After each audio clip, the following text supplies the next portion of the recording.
अरे वो रावण जिसने खेल खेल में ही कैलाश पर्वत उठाई। एक बार रावण गया कैलाश पर्वत, उसने सोचा गुरुजी को प्रणाम कर ले। रावण के गुरुजी कौन है? शंकर जी। अच्छा, शंकर जी भी कितने विचित्र हैं, इनने चेला भी बनाओ तो 10 मूड वाला। जिसे शंकर जी ने कहा कि देखो तो तुम्हारा चेला भगवान राम की बुराई कर रहा, तुम्हें शर्म नहीं आती अपने मन से? समझाओ। शंकर जी बोले क्या समझाए, हम अगर उसे समझाते हैं तो वो हमें देख के हंसने लगता। बोले क्यों? बोले इसलिए हंसने लगता है कि वो कहने लगता गुरुजी इधर देखो। लोग बोले मतलब? शंकर जी बोले जैसे ही हमें देखता है सो ही अपने मुख की तरफ इशारा करने लगता, गुरुजी तुम्हारे तो 5 ही मुख हैं, थे तो 10 है। अब बताओ उन्हें क्या समझाए?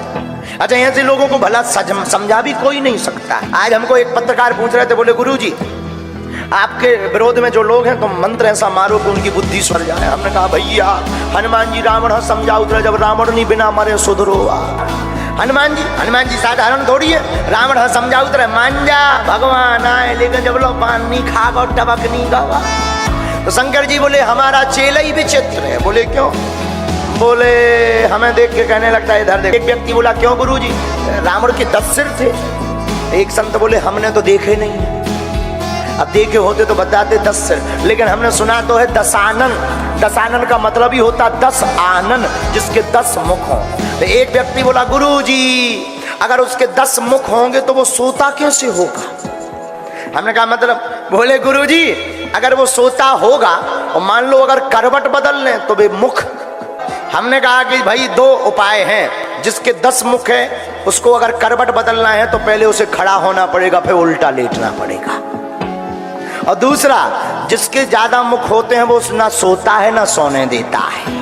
एक बार रावण कैलाश पर्वत गया। कैलाश पर्वत उसने सोचा गुरुजी को प्रणाम कर लें। अच्छा, प्रणाम कैसे करें? उसने लिया सो कैलाश पर्वत ही उठा लिया और लगो ऊपर नीचे कर। विचार करो, पर्वत के ऊपर जो बैठे उनकी का दो दशा।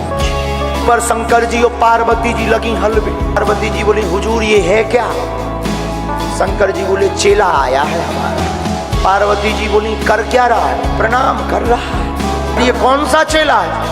शंकर जी बोले रावण। पार्वती जी बोली बड़ो गजब को चेला है, एकदम हल रहे। शंकर जी बोले अब चेला ही ऊंचे लेवल का है, रावण जैसा चेला बनाएंगे तो वो तो हिलाएगा ही हिलाएगा। अब जब शंकर जी ने ऊपर से इशारा करो कि भैया क्या कर रहे हैं, रावण बोलो गुरुजी प्रणाम कर रहे हैं।